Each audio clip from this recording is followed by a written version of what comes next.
แบบที่1นะคะเริ่มเลยค่ะเริ่มจากเท้าขวาฝั่งนี้ขวามือนะคะขึ้น1 2 3และ4 5และ6ถอย7ย่ำ8แบบที่2เราจะ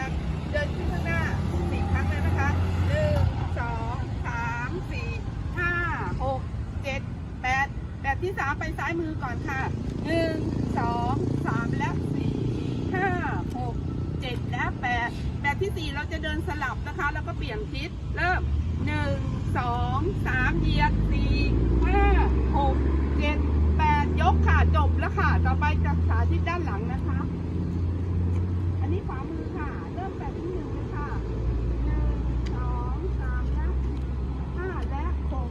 7 8เดินขึ้น1 2 3 4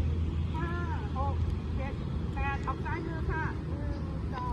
3และ4 5 6 7และ8แบบสุดท้ายสลับค่ะ1 2 3 4 5 6 7 8พร้อมกับเปลี่ยนทิศจบแล้วค่ะไปฝึกกันนะคะ